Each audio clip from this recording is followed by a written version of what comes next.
Kalau kamu lagi nonton video ini, kemungkinannya kamu atau orang yang kamu sayangin lagi ngalamin bullying. Dan aku pengen bilang, aku ikut sedih banget ngedengarnya. Karena nggak ada satu orang pun yang pantas untuk dibully. Mungkin kamu udah coba banyak hal ya, sabar mungkin udah banget.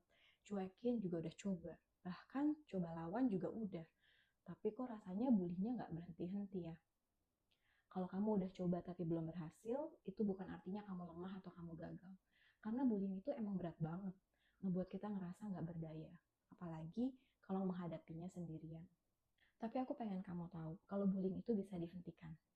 Tapi jujur aja, bullying itu ada banyak macamnya. Dan kadang butuh beberapa strategi yang berbeda dan beberapa kali upaya sampai akhirnya bully itu bisa benar-benar berhenti. Jadi jangan menyerah ya, karena kamu pantas untuk dihargai, dihormati, dan merasa aman. Semua tips yang aku bagikan di video ini sifatnya umum banget, jadi belum tentu langsung cocok sama kondisimu. So, sebelum coba tips manapun, ada baiknya kamu diskusi dulu ya sama orang dewasa yang kamu percayai. Dan hal penting lainnya, tanggung jawab untuk menghentikan bullying ini bukan cuma tanggung jawabmu seorang diri. Kita semua punya tanggung jawab yang sama untuk mencegah dan menghentikan bullying. Jadi please, laporkan dan cari dukungannya. Oke, gak berlama-lama lagi, yuk kita bahas macam-macam bullying dan gimana tips cara menghadapinya. Yang pertama, bulian yang langsung di depan mukamu. Misalnya ngejek kamu, menghina, ngata-ngatain. Biasanya tujuannya cuma satu, buat mancing reaksi kamu.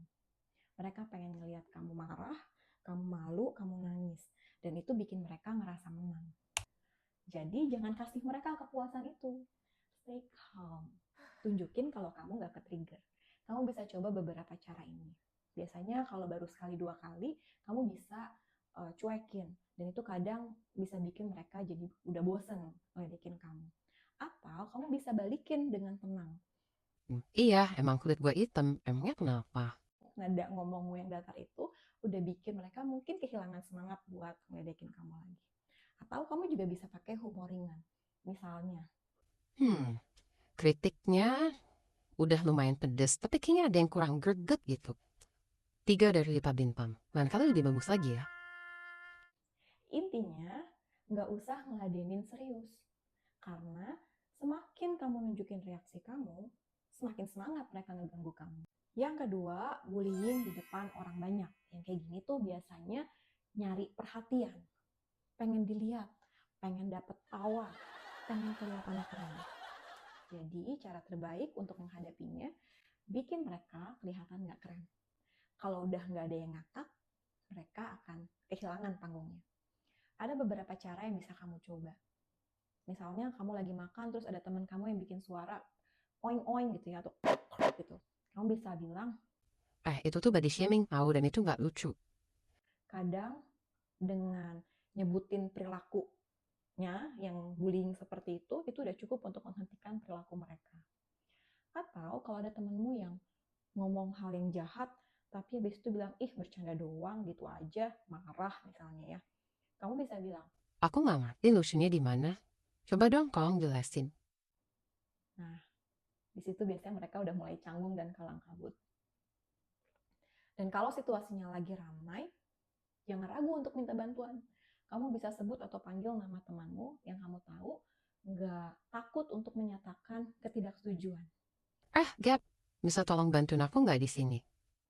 Dengan kamu sebut nama orang, biasanya kemungkinan besar orang itu akan respons. Penting banget untuk kamu nggak menghadapi situasi ini seorang diri. Ada saksi atau ada teman yang bisa mendukung kamu, itu kadang udah cukup untuk bantu meredakan situasinya. Yang ketiga, bullying di belakang kamu.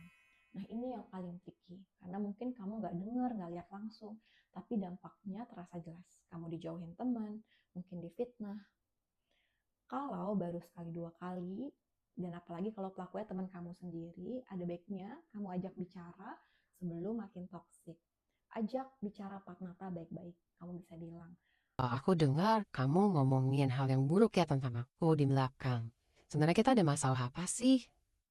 dengarkan dulu sisinya, terus kamu bisa lanjut bilang, Aku pengen hubungan kita bisa tetap baik dan bisa selesai ini baik-baik. Tapi kalau terus berlanjut, aku akan lapor ke guru ya.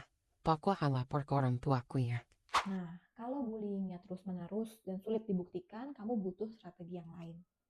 Orang yang kayak gini biasanya nggak mau kelihatan bersalah, tapi sebenarnya licik di belakang. Jangan diam, itu yang mereka mau. Catat semua kejadiannya. Tanggalnya, tempatnya, apa yang dia bilang, ada siapa aja di situ. Kalau baru sekali dua kali mungkin mereka bisa bilang bercanda. Tapi kalau udah berkali-kali itu jelas bullying. Dan kalau kamu udah punya bukti catatannya, kamu laporin ke orang dewasa yang kamu percaya.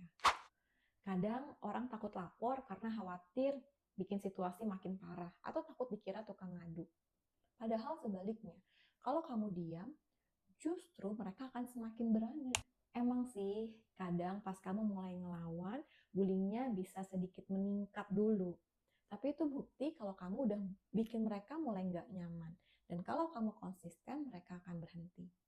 Jadi jangan takut lapor ya. Kalau bisa, laporinnya ke lebih dari satu orang dewasa, biar mereka bisa ikut pantau dan jagain kamu. Dan jangan lupa juga, jaga dirimu sendiri. Cari teman baru yang lebih suportif. Karena orang yang memperlakukanmu dengan buruk, itu nggak pantas dapat tempat di hidupmu.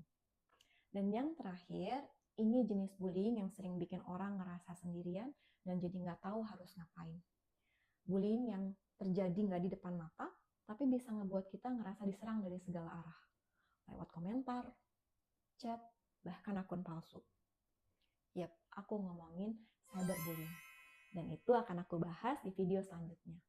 Jadi jangan lupa subscribe dan nyalain notifikasinya biar nggak ketinggalan ya. So that's it. Sekarang kamu tahu bahwa bullying itu ada banyak macamnya dan butuh strategi yang beda-beda untuk menghadapinya. Aku akan tutup dengan quotes dari Taylor Swift, "Haters gonna hate, so shake it off." Artinya, jangan biarkan perlakuan buruk mereka membuat kamu ngerasa kalah atau salah. Jalani hidup terbaikmu, karena itu adalah balasan yang paling indah.